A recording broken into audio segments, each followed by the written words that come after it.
Salam sejahtera. Pada kesempatan kali ini kita akan belajar tentang turunan. Bagaimana menentukan turunan suatu fungsi dengan menggunakan prinsip dasar. Turunan itu disimbolkan dengan dy dx dalam notasi Leibniz, f aksen x dan y aksen. Jadi untuk suatu fungsi y sama dengan fungsi x, kita bisa mencari turunannya dengan menggunakan simbol-simbol tersebut, yaitu dy dx, f aksen x atau y aksen. Itulah yang disebut sebagai turunan atau derivatif. Kalau kita punya fungsi misalnya y adalah fungsi t, ya turunannya kita beri simbol dy dt atau f aksen t atau juga y aksen. Jadi tergantung variabelnya ya, x, t, s, r dan lain sebagainya.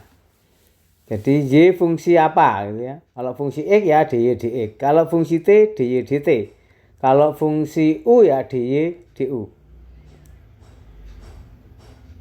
Begitulah kita memberikan simbol terhadap turunan. Dan turunan itu dicari dengan menggunakan limit. Jadi dy dx itu sama dengan limit fx plus delta x dikurangi fx dibagi delta x dengan delta x mendekati 0. Inilah yang kita gunakan untuk menentukan limit suatu fungsi. Kita punya beberapa soal untuk akan kita kerjakan. Yang pertama, kita akan selesaikan turunan dari y sama dengan 8. Ingat sekali lagi, ini adalah fungsi x ya, y adalah fungsi x. Maka kita selesaikan dengan menggunakan ketentuannya, yaitu turunan y kita sebut y aksen adalah limit fx plus delta x dikurangi fx dibagi delta x dengan delta x mendekati 0. Nah, kita lihat di situ didefinisikan y adalah fungsi x dengan y sama dengan 8. Kita lihat di sini, ini fungsi x, tapi di dalam persamanya tidak muncul variabel x. Sehingga berapapun nilai x-nya, nilai y tetap 8 atau ini fungsi konstan. Ya, y sama dengan 8 itu fungsi konstan. Artinya berarti fx sama dengan 8, fx plus delta x pun sama dengan 8. Karena ini fungsi konstan ya. Kalau digambar datar, ini y, ini x, maka ini 8. Nah, berapapun nilai x, nilainya 8 ya. Nah, seperti ini. Jadi berapapun nilai x, y sama dengan 8 atau fx sama dengan 8. Sehingga bisa kita terapkan di sini limit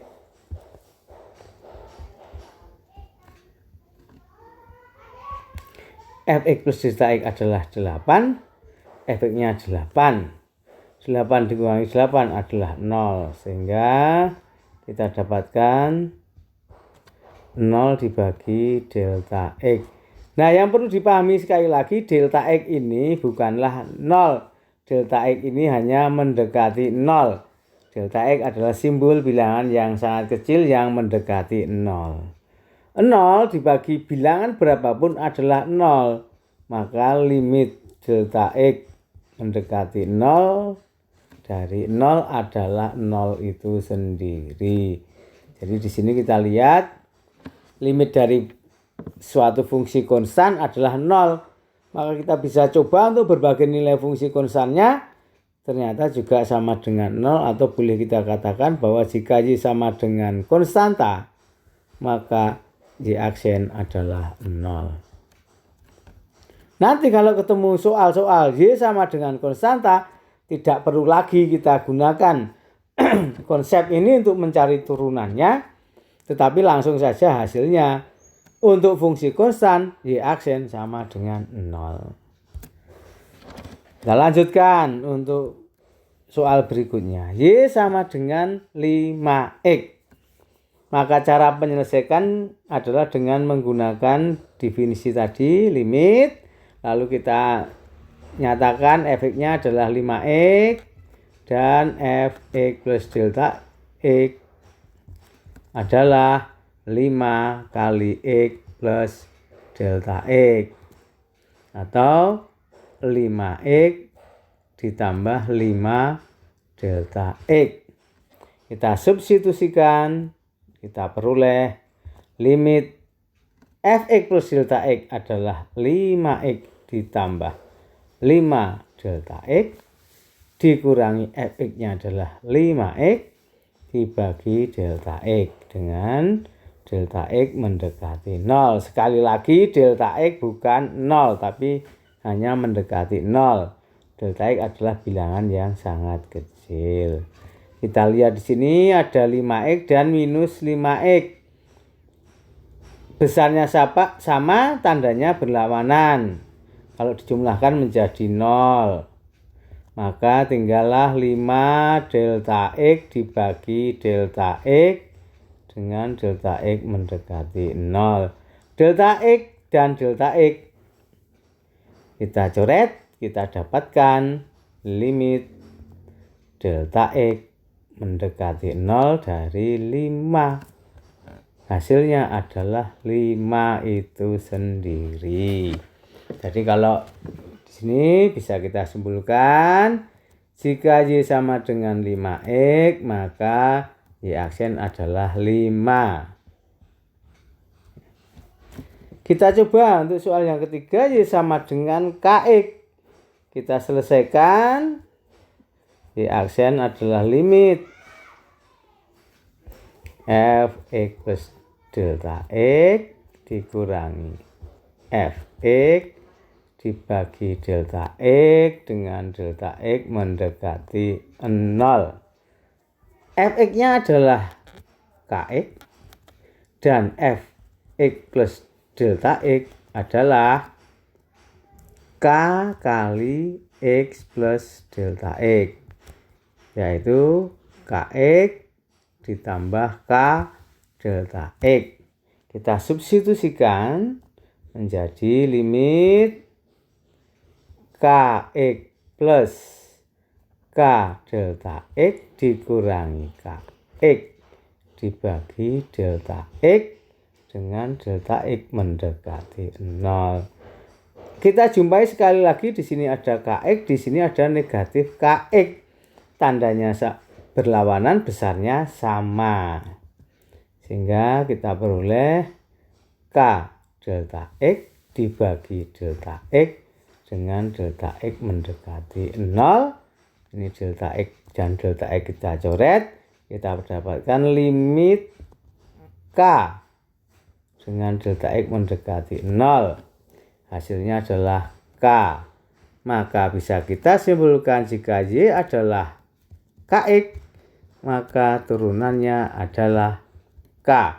Sehingga nanti selanjutnya ketika kita ketemu dengan persoalan-persoalan fungsi linier, maka turunan dari fungsi linier adalah konstantanya.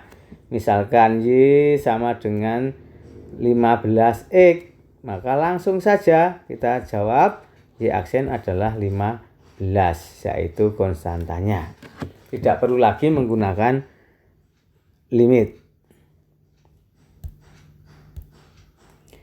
Selanjutnya kita punya Y sama dengan X kuadrat, maka caranya juga sama, yaitu kita cari fx-nya, yaitu X kuadrat, fx plus delta x, berarti sama dengan X ditambah delta x dikuadratkan, atau X kuadrat ditambah 2x delta x ditambah delta x kuadrat. Ini yang kita substitusi ke dalam limitnya Y. aksen sama dengan limit fx plus delta x, yaitu x kuadrat plus 2x delta x plus delta x kuadrat dikurangi fx dibagi delta x dengan delta x mendekati 0. Kembali kita temukan ada x kuadrat dan ini ada negatif x kuadrat. Besarnya sama, tandanya berlawanan. Lalu menjadi 2x delta x ditambah delta x dikuadratkan dibagi delta x dengan delta x mendekati 0. Ini delta x-nya kita coret sehingga akan kita dapatkan limit 2x plus delta x dengan delta x mendekati 0. Karena delta x mendekati 0, maka kita substitusikan saja.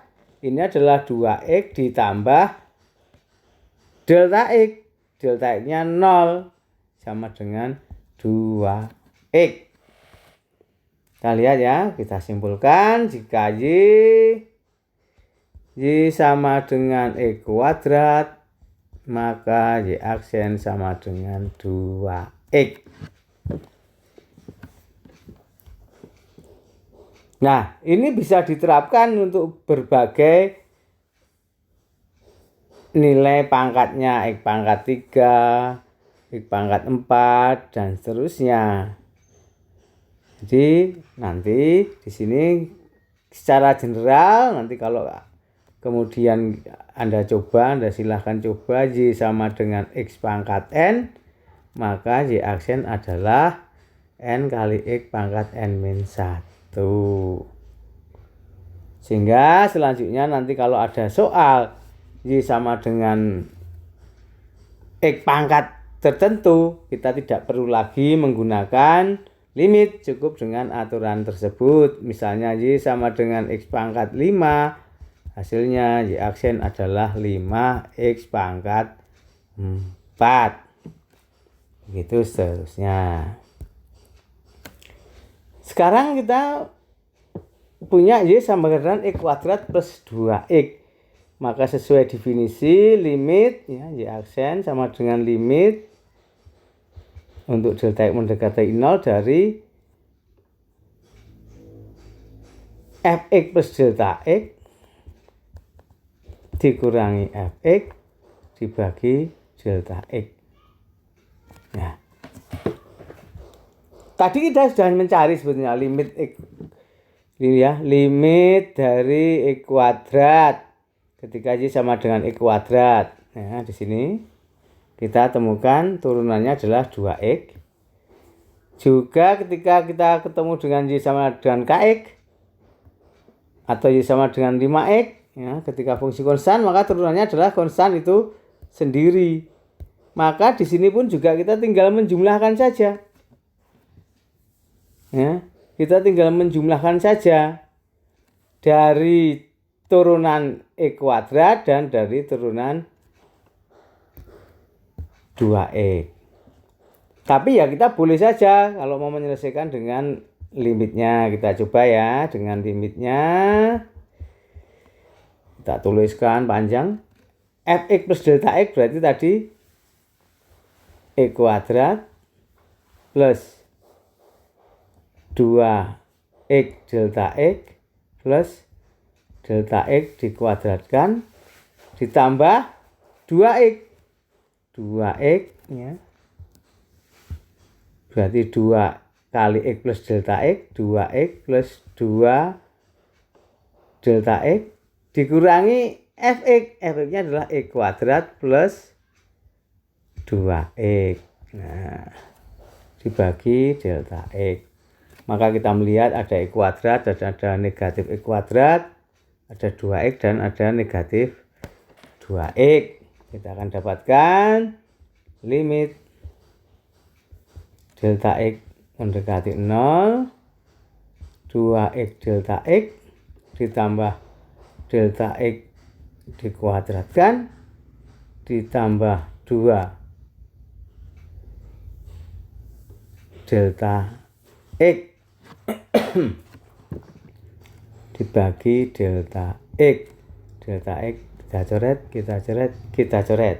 Sehingga akan kita peroleh 2X ditambah delta X ditambah 2 dengan delta X mendekati 0, lalu kita substitusikan delta X-nya dengan 0, kita dapatkan 2X plus 2.